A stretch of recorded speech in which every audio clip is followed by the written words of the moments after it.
Let me put before you the Hindu legal system, the origin of Hindu legal system. So the origin of Hindu legal system traces back to Vedic periods. And in all this Dashavatar, the history,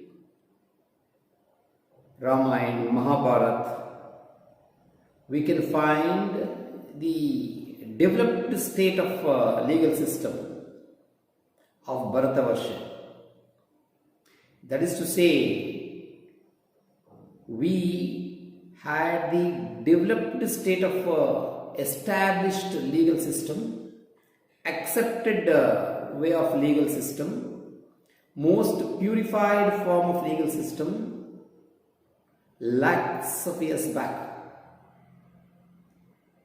It is clearly evident. So when we read Ramayana, when we read Mahabharata, we find the application of law. We find the uniform application of law. In this reference, I would like to recall YAGNAVALKA, a great sage who has contributed to the development of law. Let me put before you two of the major points in which the YAGNAVALKA dwells, stresses that how a king should conduct the business of the state and how a judge should be appointed. This is very significant and very important even to the present day. He says, the law very clearly states that king shall conduct the business of the state free from anger, free from rage, free from profit for the king, and he has to conduct the business without any biased affirmations, affiliations. Only then he shall be fit to be a king of the state. And who shall be appointed as a judge?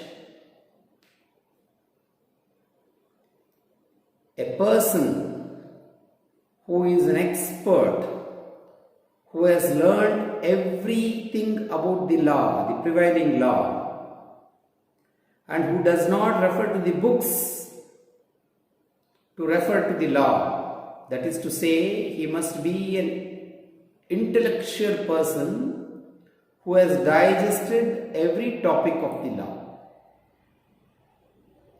Only he should be appointed as the judge. And then what quality that judge should have? That judge shall have the quality of seeing his enemies and friends in the same way, in an unbiased manner. His judgment shall be unbiased.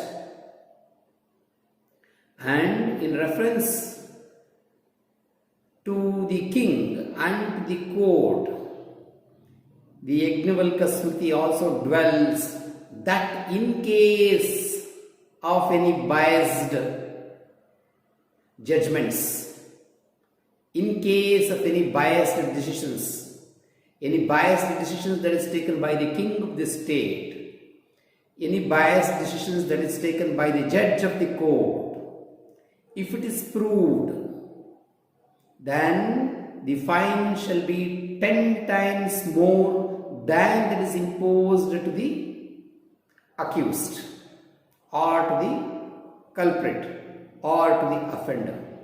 So this is the check and balance system that we had lakhs of years back. As far as YAGNAVALKA SMRITI is concerned, the references can be found both in Ramayana as well as in Mahabharata.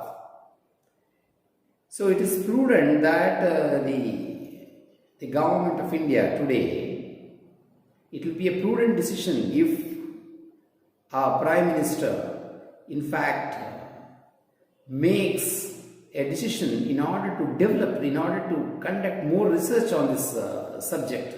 When we have abundance of self-made law, which can be in fact universally beneficial. If it is used, it can be universally beneficial for all across the globe.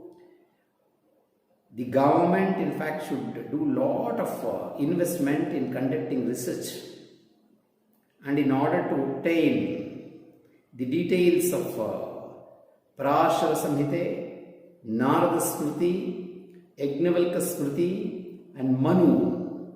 So these are the law, these are all the texts that gives the law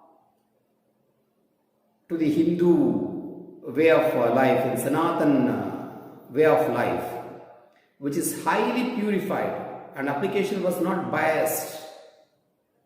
So therefore the government should in fact, when they want to reform the present day law that is being used, so they must form a committee in order to conduct research. They must, the committee should be of scholars, eminent lawyers, judges, who are also unbiased and who have a flair for humanity, for human rights.